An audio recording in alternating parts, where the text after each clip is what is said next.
द्रोणाचार्य कौरवों के भी गुरु थे और पांडवों के भी गुरु थे।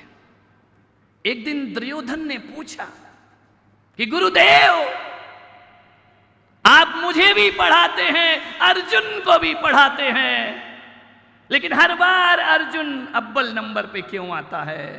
हर बार अर्जुन आगे क्यों रहता है, मैं पीछे क्यों रहता हूं? हर चीज में मान्यवर बताओ गुरुदेव कि अर्जुन प्रथम क्यों आता है, मैं प्रथम क्यों नहीं आता हूं? मैं उससे हर चीज में हार क्यों जाता हूं? आपने मुझे भी सिखाया है और उसे भी एक सा पढ़ाया है। आप बता सकते हैं कि अर्जुन नंबर 1 क्यों आता था और दुर्योधन नंबर 2 क्यों आता था? बताइए। द्रोणाचार्य ने कहा कि ठीक कहते हो दुर्योधन, मैं तुम्हें भी शिक्षा देता हूं, मैं अर्जुन को भी शिक्षा देता हूं, मैं पांडवों को भी शिक्षा देता हूं, मैं कौरवों को भी शिक्षा देता हूं, लेकिन अर्जुन मेरा प्रिय शिष्य है। तो गुरुदेव, क्या आप उसे अलग से ट्यूशन पढ़ाते हैं?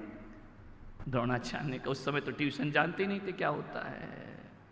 बोले नहीं, मैं एक सी शिक्षा देता हूं। फिर अर्जुन नंबर 1 क्यों? आपसे बोल रहा हूं, ध्यान रखना। द्रोणाचार्य ने कहा कि दुर्योधन, तुम केवल उतना पढ़ते हो जितना मैं पढ़ाता हूं, और अर्जुन जितना मैं पढ़ाता हूं उससे ज्यादा पढ़ के आता है, इसलिए अर्जुन हमेशा प्रथम नंबर पे आता है। और दुर्योधन, तुम हमेशा ध्यान रखना, जो बच्चा अपने स्कूल में केवल उतना पढ़ेगा जितना टीचर ने पढ़ाया, उससे आगे की पढ़ाई नहीं करेगा, वो बच्चा कभी नंबर 1 पे नहीं आ सकता है। मैं आपसे कहता हूं कि गुनगुना पानी कभी भाप नहीं बना करता है। पानी जब 100 पर उबलता है तब भाप बना करता है। आपसे निवेदन है बच्चों से कि कुछ करो या ना करो, स्कूल से जब लौट कर आओ हर चीज छोड़ देना, होमवर्क कभी नहीं छोड़ना। ध्यान रखना, जो नियमित होमवर्क करते हैं वो परीक्षा के समय घबराते नहीं हैं। मेरे भाई ध्यान रखिए, आपको डेली होमवर्क करना है, स्कूल से जो दिया जाता है, और उससे भी आगे पढ़ने का प्रयास करना है। जो उससे आगे पढ़कर जाएगा उसको कल के पीरियड में सब बहुत अच्छे से समझ में आ जाएगा। ध्यान रखना, अरे पहले से 33% की इच्छा रखोगे तो फेल होके लौटोगे। ध्यान रखना, जब 100% की पढ़ाई करोगे तब 90% अंक जीवन में प्राप्त हुआ करते हैं। ध्यान रखिए, एक्स्ट्रा पढ़ने का प्रयास करिए, ज्यादा पढ़ो। ये माता पिता जो तुम्हें पढ़ा रहे हैं, मालूम है कितनी मेहनत करते हैं तुम्हारे लिए, अपने अरमानों का गला घोंटते हैं। माँ बाप वो होते हैं बच्चों को पढ़ाने के लिए अपनी आवश्यकताओं में कटौती किया करते हैं।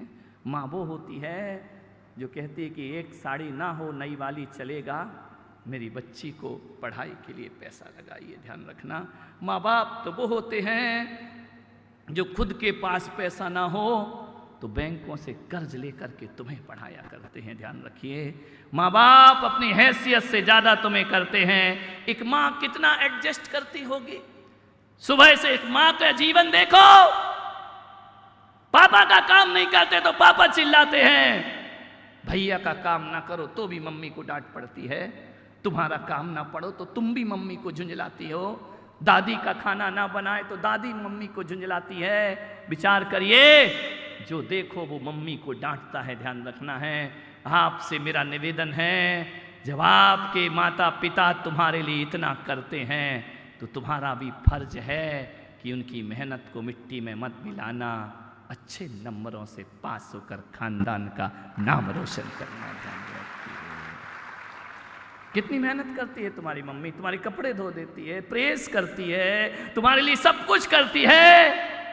हर कोई उसे झुंझलाता है। नारी की जीवन क्या होता है मालूम है? जब तुम्हारे पापा कहीं बाहर चले जाते हैं, तुम नानी के घर चली जाती हो, मम्मी जब घर में अकेली होती है ना, और उससे पूछा जाए कि खाना बना लिया, तो तुम्हारी मम्मी कहती कि क्या बनाना, पति तो घर पे है नहीं, बच्चे हैं नहीं, चटनी रोटी अचार रोटी खा के दिन काट लूंगी। यानी तुम्हारी मम्मी अपने लिए खाना भी नहीं बनाती, वो तुम्हारे लिए भोजन बनाया करती है, तुम्हारे पापा के लिए भोजन बनाया करती है। इतने एहसान माता पिता के होते हैं। मान्यवर, आपसे इतना ही निवेदन करूंगा, जब स्कूल से लौटो तो बच्चों की आदत होती है, कहीं जूते फेंक देते हैं, कहीं बैग फेंक देते हैं, कहीं यूनिफॉर्म पड़ी होती है। ध्यान रखना, नहीं, ये माँ है तुम्हारी, तुम्हारा भी फर्ज बनता है अपनी यूनिफॉर्म कहाँ रखना, अपने जूते कहाँ रखना, अपने बैग कहाँ रखना। इतना भी नहीं सीखा तो फिर स्कूल जाने से मतलब क्या होता है। मेरे भाई, आपसे मैं आग्रह करना चाहता हूँ, ध्यान रखिए, लोह पुरुष बनो। एक बच्चा 16 किलोमीटर दूर रोज स्कूल आता, पैदल चल के, उसके माँ बाप के पास पैसे नहीं थे। 16 किलोमीटर दूर आना स्कूल में, फटे हुए यूनिफॉर्म पहनकर रोज स्कूल में आता था, लेट हो जाता था, क्लास टीचर उसे पनिशमेंट देती थी, बाहर ही खड़े रहो, अंदर आने की जरूरत नहीं, तुम लेट क्यों होते हो रोज। वो चुपचाप बाहर रहता। एक दिन टीचर ने कहा कि अंदर मत आना, क्लास में तुमको नहीं मिलेगा, नॉट अलाउड, बाहर बैठो। बच्चा बैठ गया। टीचर ने देखा ब्लैक बोर्ड पर वह प्रश्न हल कर रही थी। उसने देखा अपने 40 मिनट के पीरियड के बाद उस बच्चे की कॉपी में सारे सवाल हल किए हुए हैं जो बोर्ड पर किए जा रहे थे। टीचर ने कहा कि क्यों, मैंने तो तुम्हें सजा दी थी ना कि अंदर नहीं आना, फिर तुम्हारी कॉपी में सारे प्रश्न हल कैसे हो गए। उस बच्चे ने कहा कि मैडम, आपने तो ये कहा था ना कि क्लासरूम में नहीं आना, ये थोड़ी कहा था कि पढ़ाई नहीं करना। जिन्हें पढ़ना है वो क्लासरूम के दरवाजे पर बैठकर भी पढ़ सकते हैं, और जिन्हें नहीं पढ़ना है वो क्लासरूम के अंदर भी नहीं पढ़ सकते हैं। उस मैडम ने उस बच्चे की पकड़ा हाथ, क्लासरूम में लाई, ब्लैक बोर्ड के पास ले गई, बोले देखो ये बच्चा महान नहीं बनेगा तो कौन बच्चा महान बनेगा। तुम अंदर बैठकर भी पढ़ाई नहीं कर रहे हो और ये बाहर बैठकर भी पढ़ाई कर रहा है। उस बच्चे ने कहा कि मैडम, स्थान महान नहीं होता है, महान आदमी जहां बैठ जाए वो स्थान महान हो जाया करता है। मुझे पढ़ाई करने से कौन रोक सकता है, मैं बाहर बैठ के पढ़ लूंगा। मालूम है, टीचर ने कहा एक दिन ये बहुत बड़ा आदमी बनेगा, और मालूम है वो कौन, भारत के राष्ट्रपति KR नारायणन बन करके खड़े हो जाया करते हैं। जिन्हें पढ़ना है वो कैसे भी पढ़ सकते हैं। जिन्हें पढ़ाई करना है, नाव में बैठकर लाल बहादुर शास्त्री को नदी पार करके जाना पड़ता था। 4 आने मिलते थे, क्या करूंगा, 4 आने में कुछ खाऊंगा या नाव पार करूंगा। अपने सहपाठी को किताब दे देते थे जिनके पास पैसे थे कि लो किताबें मेरी उस तरफ पहुंचाना, और उफनती नदी में कूद करके, नदी पार करके लाल बहादुर शास्त्री शिक्षा प्राप्त किया करते थे। ध्यान रखना, भारत के प्रधानमंत्री बनकर के जो खड़े हो जाया करते हैं, आपसे निवेदन है समय बर्बाद मत करो, समय बहुत कीमती हुआ करता है। ध्यान रखिए, 100 ग्राम वजन बढ़ जाए तो हाथ से गोल्ड मेडल चला जाता है। मेरे भाई ध्यान रखिए, ओलंपिक में गोल्ड मेडल नहीं मिल पाता है। सोचना है आपको, विचार करना है। तुम्हें समय की आज कीमत नहीं मालूम है। समय कितना कीमती है मालूम है? जो 1 साल बच्चा पढ़ाई नहीं करता ना ढंग से, और वो फेल हो जाता है, तब पता पड़ता है 1 साल की कीमत क्या होती है। ध्यान रखिए मान्यवर, सोचना है आपको। मां किसी बच्चे को जन्म देती है ना, तो 1 महीने पहले बच्चे का जन्म हो जाए तो बच्चा कमजोर पैदा होता है। 1 महीने की कीमत ये होती है मान्यवर। 1 सप्ताह यदि किसी पत्रकार को न्यूज ना मिले तो समझना एक सप्ताह की कीमत क्या होती है। और एक दिन किसी गरीब को मजदूरी ना मिले तो उससे पूछना एक दिन की रोटी की कीमत क्या हुआ करती है। और एक घंटा सिकंदर को सांस ना दे पाए कोई तो समझना एक घंटे की कीमत क्या होती है। और एक मिनट गाड़ी चलाते समय नजर चूक जाए, एक्सीडेंट हो जाए तो समझना एक मिनट की कीमत क्या होती है। और पीटी ऊषा से पूछना एक सेकंड पीछे रह जाए तो गोल्ड मेडल हाथ से चला जाए। क्या करें, ये थोड़े बहुत पढ़े 10वीं 12वीं, बाप कहता दुकान में बैठ जा, ध्यान रखना क्या करना है, नहीं बना इंजीनियर मत बन, क्या करेगा, डॉक्टर नहीं बना मत बन, दुकान में बैठ जा। बताओ लड़का 10वीं 12वीं पास करके दुकान में बैठेगा, वो लड़की MBA करेगी, डॉक्टर बनेगी, खाक तेरे से शादी करेगी, ध्यान रखना।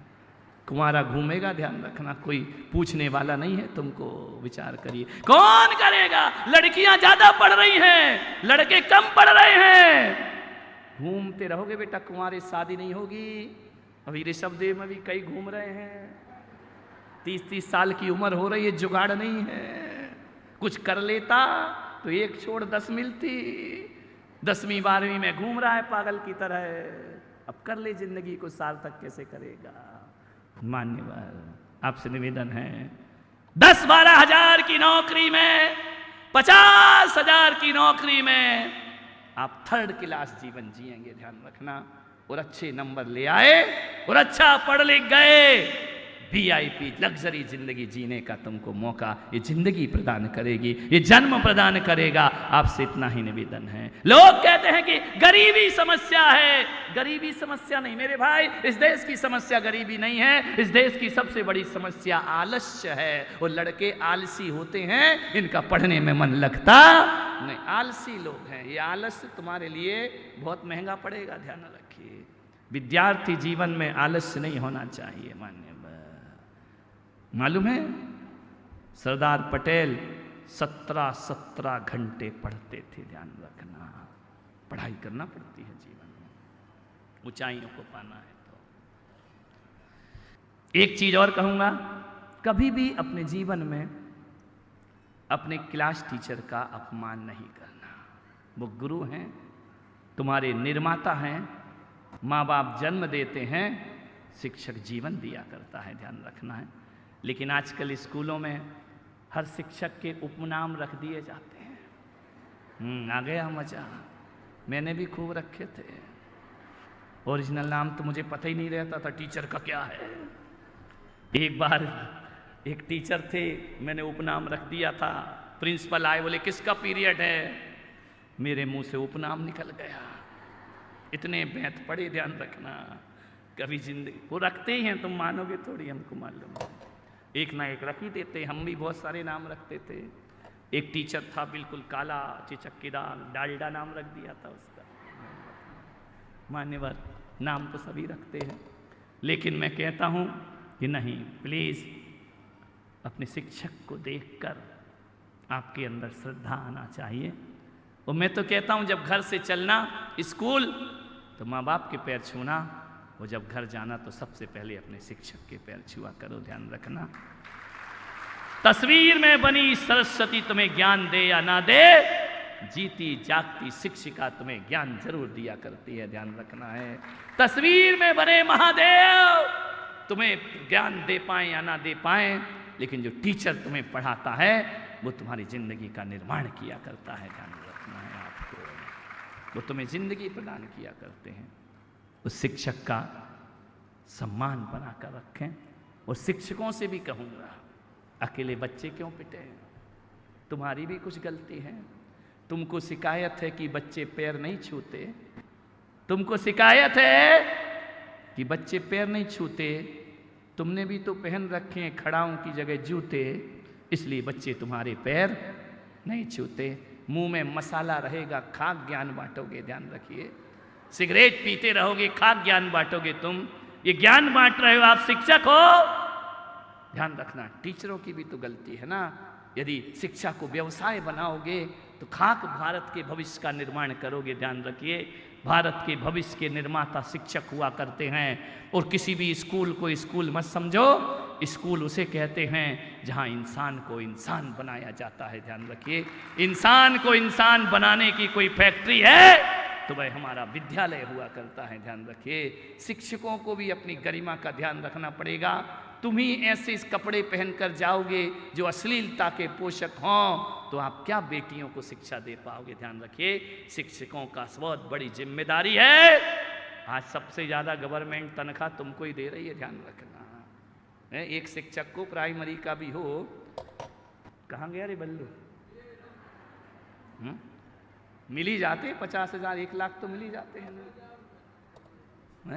और काय के मिलते हैं? 35,000 मिलते हैं सावधान के और 35 विश्राम के। बाकी पढ़ाना लिखाना तो है ही नहीं। ध्यान रखना, शिक्षक भी अपना कर्तव्य समझे। और मैं तो शिक्षा में वो क्रांति लाना चाहता हूं। सब यहां पर बैठे राजनीति से जुड़े हुए लोग, गांव गांव में स्कूल है, शिक्षक शहर में रहता है। नहीं, ऐसा संविधान बनना चाहिए कि जिस गांव में शिक्षक पढ़ा रहा है उसको वहीं रहना चाहिए, तभी वह भारत का विकास कर सकता है। 2-2 दिन स्कूल नहीं जाओगे। एक आदमी को इतना मार रहे लोग, इतना मार रहे बच्चे पकड़ के। मैंने कहा क्यों रे, मार डालोगे क्या, क्या कर रहे हो? बोले महाराज स्कूल नहीं जा रहा है। मैंने कहा इतना बड़ा आदमी स्कूल जाएगा? बोले टीचर है। समझ गए क्या? पहले बच्चे नहीं जा, मास्टर नहीं जा रहे स्कूल, बच्चे मार मार के ले जा रहे। चल स्कूल पढ़ा, हमको ध्यान रखिए। मान्यवर, शिक्षकों भी कुछ दायित्व और कर्तव्य हुआ करते हैं। गांव की शिक्षा देखो, स्कूलों की सरकारी शिक्षा, एक शिक्षक के 3-3 क्लास सौंप रखी उसको, और आधा समय तो वो तुम्हारा गांव में खाने ही बनाने में चला जाता है। ध्यान, एक नया और चला कुपोषण के नाम से पता चला अच्छा माल तो तुम्हारे घर में चला जाता है, कचरा माल बच्चों को बांट दिया जाता है। ध्यान रखिए, आधा समय तो इनको खाने में, लाइन लगाने में, थाली ले जाने में बीत जाता है। मान्यवर ध्यान रखिए, हमारे समय कुछ नहीं हुआ करता था। जमीन पर बैठ जाते थे, पेड़ के नीचे बैठ जाते थे, अच्छे नंबरों से पास हुआ करते थे।